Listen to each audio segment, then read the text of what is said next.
So our next presentation, as was mentioned earlier, is we're going to hear from Fred Abels, and he's going to kind of show us some of the conservation activities that he's been doing on his farm to let us know the good things that are happening in Grundy County. So if you want to take it away, here is the clicker.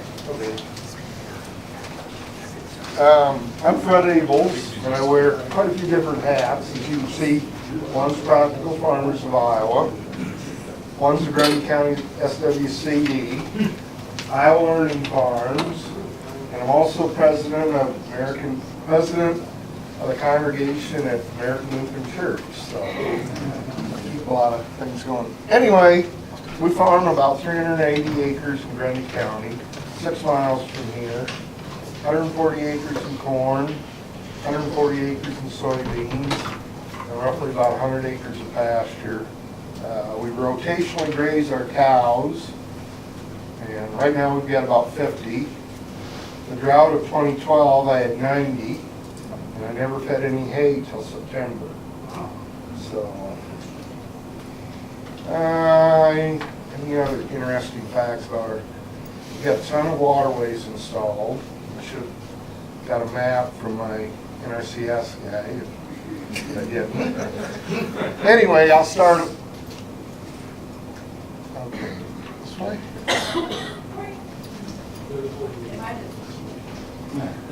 Well then, I wonder if I turn it on. That's weird. There, oh my goodness. You can read it. Maybe by the time I'm done today, you'll think I should wear this suit. So, you're always supposed to start with some humor. Oops. Is the button around the circle? Yeah, Okay. there's the little arrow on the right there. So you see, okay. So if you push that one right there, the little arrow. Yep. 10 years ago, I built this strip till bar from a grant from Iowa State University, College of Life Sciences and Agriculture. And I've been using it about 10 years now. It looks totally different than when I built it with the grant. At the time that I built it, I was using dry fertilizer and pulling it in hydrous tank behind. And I was doing it in the spring. And I'm still doing it in the spring with it, but we've changed now to, I'm only applying about 5 gallons, well, no, take that back, about 7.5 gallons of 32% on at a time with it. Just another view. And here you can see the backside. I made some changes last year, so this isn't a very good, I wasn't real happy this spring with it. I took some adjusting before I got it ironed out, and unfortunately I took this picture before any of the adjustments were made.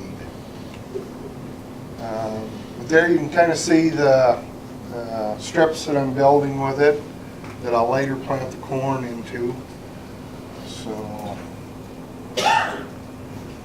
and it's pretty simple. All I've got is a hydraulic pump that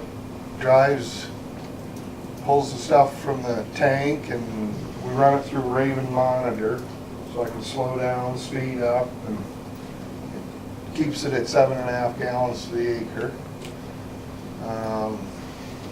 This is our planter, and last year I planted into my cover crops, and I wasn't 100% pleased with how things looked. So last summer we had the welding shop add this bar right here, and then I've got a high school kid that helps me, mostly because I can get the brawn, I'm the brains. But you're wearing the S. Yeah, that's right, but now I'll just let him lift the stuff. What cover crops are you using? Winter rye. And here's another shot of our planter. And this is a better photo of the coulters and the trash wheels. we're running 3 coulters per row to try and create the black strip so that soil warms up quicker. And right now we got it tore apart because I need to make some adjustments to the planter again. I'm not 100% pleased with everything how it turned out this spring, and another shot, you can see the coulters. They're roughly, these 2 coulters here and here are roughly about 2 to 3 inches on either side of the row.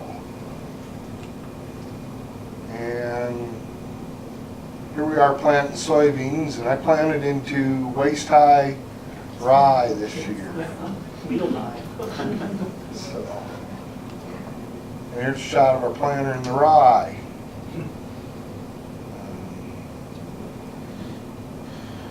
And I was really glad I had the 3 coulters per row planting there. What time was that, Fred, roughly, when you planted? The corn we planted May 5th through 8th, and the soybeans we planted, I think it was May 20th, and 3-4 days planting soybeans. Did you terminate your cover crop before or after season? Before, just a little bit before. And there you can see I've got a cheap WAS system for guidance, and I don't think it's, well, it'll kind of get you in the range where you need to drive. 4 to 10 foot accuracy. Yep, and I believe that. I was going to say 3 foot I swear accuracy. to God. Okay. So, but anyway, so there's the marker leaving the strip, and there's what I go by. So you can just see the little marker there. And a year ago when I planted into the rye, it was probably only knee high, and I was seeing pheasants, Hungarian partridges out there. The second day I was planting, first day, you should back up, first day I was going along, all of a sudden, whoa! There was a little fawn took off running right in front of me. And when you're not ready for it, it'll scare the crap out of you.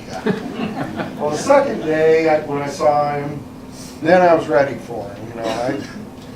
And then I'd watch, and he'd run about 50 foot in front of me, and then start heading back into what I hadn't planted. And he kept that up all day. So, That's a pretty impressive cover crop, though. That's yeah, I think every seed we flew on last fall grew. When did you plant your cover crop? About the first weekend in September. And was that flown on or? Yeah, broadcast? flew on a bucket to the acre. So, and here's the strip of soil that I was talking about. So this is in the waist high stuff. I didn't take the time to try and snap these photos planting corn. So, but yeah, I'm really glad I took the time last summer to set the planter up differently.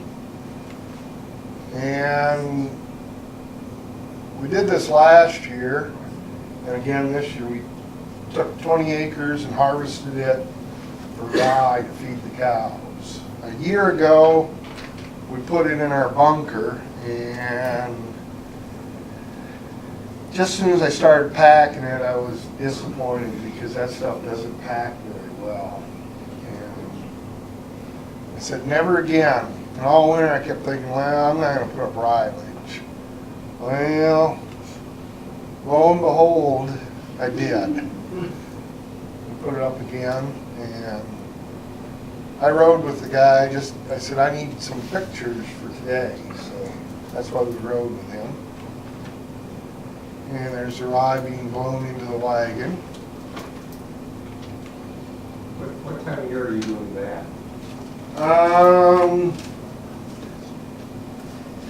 Let's see, up to Thursday before the last weekend of May.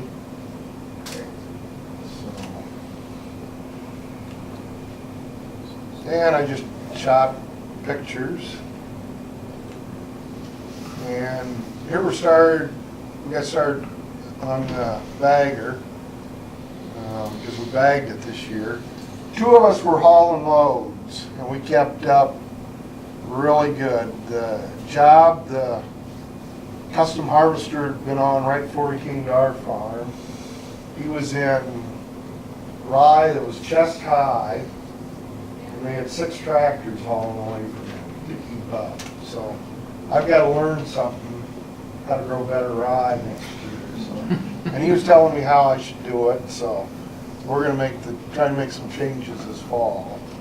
And one of them is we're not going to fly it on. 2-3 years ago, well, this is probably something that was 20 years ago. Yetter built a coulter bar that fits on the 3-point of a tractor. And looking through Craigslist, I found one in Wisconsin. So we went and got it. And I didn't bother taking any pictures of it today, but I've used it for drilling waterways because it works pretty nice. It'll bust the waterways up just enough so I can get some good seed soil contact with my old grain drill. Well, anyway, this spring I went to the consignment auction at Clarksville, and on it was a really nice John Deere drill. And I thought, I come home to my wife and I said, God, I'd really like to have that drill. She said, well, what's it cost to get a rye flown on? So I told her. Well, she said, that's how much you can spend. And that auctioneer heard her, because I spent exactly what she told me to spend. So, but I brought it home. And that's a 9-foot bag, and as I said, the young lad's unloading into it. And there's another, we put a 150-foot bag down. So, and there's it in the wagon, it's churning to unload. And there it's dumping into the conveyor. And right in here is a giant auger, and that's how it packs it. It just keeps turning it and turning it. The bag, when you start, is placed up here, and the folds are probably like that. And the guy told me, he said, a good load, you'll take 2 folds off at a time. So, and doesn't that look good enough to eat? So, No, Fred, if you didn't have cattle, you wouldn't do this, right? No, I wouldn't. Yeah. But So this is a side benefit. this is one side benefits of it. Correct on that. For the people who don't have cattle, but might have cover crops, would there ever be an economic value to harvesting the rye and, is that? Yeah, Because most of the time I've seen the presentation on cover crops, it's just gonna burn it off. if 2 farmers want to work together on it, that, So for you, it works because it's internal in your operation. yeah. And I certainly hope this turns out nicer than last year's. We plan to, even though I rotationally graze our pastures, my plan how to use this is come August, pull the cows off the pasture and feed out of this bag till 1st of October till we start harvesting. And then dump the cows back in the paddocks so they're out of my hair every day. So, and there's another shot of it.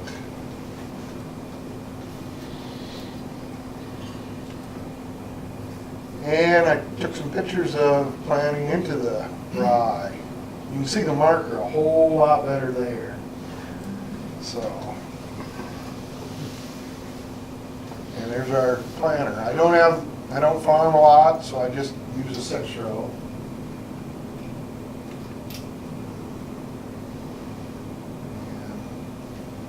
There's a shot of everything working. And the corn, I took a picture this week, and you can kind of see how the 3 coulters create a nice level strip to plant into. And this was on the last field where I finally had it working, where I was pleased with it. So, another shot of our corn. And here's the soybeans that were planted into the waist-high rye. So, I'm really pleased. My crop scout was out, probably a week ago or so, something like that. And I was curious. I said, how soon are you guys going to start spraying the second shot in the corn? Because I need to put in anhydrous on yet. So, kind of wait, and then the corn keeps growing. But anyway, I said, how do the beans look in the rye? He says, God, he says, they're coming in that jungle. It's not exactly positive reinforcement, is it? Yeah, so, well, last year, planting into the knee-high rye, I harvested the best soybean crop I ever had. So it works. And that, I've been farming since 1981. So, It does keep the weed control. Yeah, that's what I was When you about use to less. yeah, next year, the last 2 years, I've been getting my feet wet with planting into the taller rye. This coming year, I've got the confidence now, and I've got the drill that we're going to drill everything this fall after harvest. And next spring, all we'll do is spray a burn down and just plant into it and spray on the residuals later. So, because right now my herbicide program for these beans is $71 an acre. And that's 2 shots, 1 shot early with a residual, and a second shot later with a residual. And we're going to do away with 1 round of the residuals next year. Probably get my herbicide cost down to, I'm hoping 50 an acre from 70. And before that, before you were doing planting and rye? It was probably right up there at 70 also, because I really haven't changed a whole lot in the time frame. And there's a close-up. The guy running the camera didn't realize the shutters weren't all the way open. And that was me. So,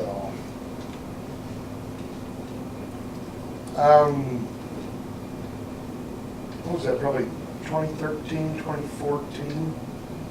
I hosted a field day on soil health, and I took a bunch of soil samples, 2 years ago. Took a bunch of soil samples prior to the field day, and we sent them into board labs at Kearney, Nebraska. I wanted to see how, I've no-tilled since '94, and I wanted to see just how healthy my soil was. Because the soil tests that the co-ops take and your chemical and fertilizer guy, there's nothing wrong about soil health. It's just you need P and K or you need lime. Well, since I started using this Haney test, last year, back up 2 years ago, I spent $120 an acre for my dry fertilizer costs of P and K. Last year, I can't give you the exact dollars, but spraying the rye or flying the rye on, the seed cost and the airplane is about $30 to $35 an acre. And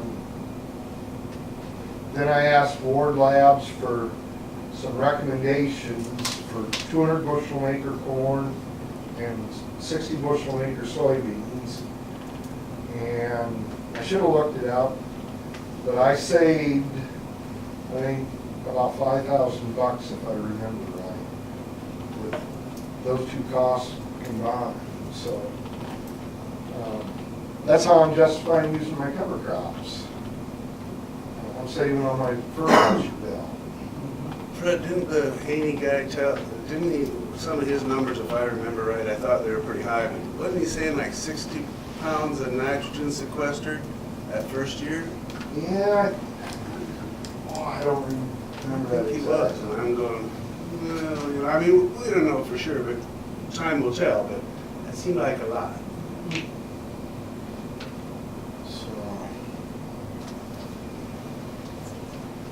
So anyway, that's what I did this spring again. I took soil samples last fall and sent it into Ward Labs.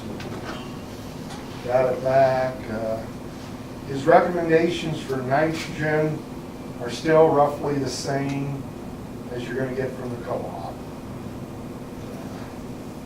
And right now I use his recommendations for the nitrogen. Then I also look up the Iowa State nitrogen rate calculator, and that's what I'm going to go by when I start side dressing tomorrow. And it's kind of hard to see, but the soybeans are emerging out there. And there's another shot. And this is how I feed it. This is this spring. We put up last fall. I chopped about 20 acres of corn. We put 14 acres in the bunker at home on top of the rye, and put a bag south of the house that I fed starting in February. My wife wasn't real pleased with me because we couldn't leave the tractor or the skid loader set there because it was getting below freezing every night, and either one, more than likely one wouldn't start. So she was having to either drive the tractor in the feed wagon or the skid loader to the bag because it's about 1/8 of a mile south of our house. And that's why this coming year, this summer, I'm going to start it off so I can leave them set out there. And the girls are happy to see me. Trust me, that corn silage, they love it. And there's just another picture my wife took. And this is the last thing. Those are our two grandkids. And the house they live in Austin, Minnesota, from where their bedrooms are, I would say across the street is the floodplain of the Cedar River. So it's kind of ironic. Yeah. And if those two would, I don't know if they could throw a rock hard enough, but I'd say it's from where you come into town on 14 to the courthouse is where the Cedar River flows by. So, and that's all I got.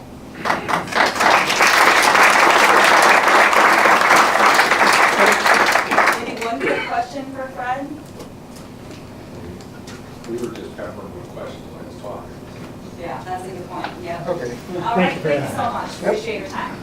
Okay, so we really have two things left on the agenda. We always do a round of updates from projects around the watershed. So I'd like it if everybody could maybe keep them to just 1 minute, because we are getting a little bit behind in our meeting. So I have a list on my clipboard, I'm just gonna kind of run through it, and you guys can stand up and just do a real brief 1 minute. Okay, so I've got Sherm Lundy for the Upper Cedar Watershed for the WMA. Any updates from the Upper Cedar? We, of course, have a meeting here in about a week, with Cedar and the Judge project and the Grundy County project and all the others.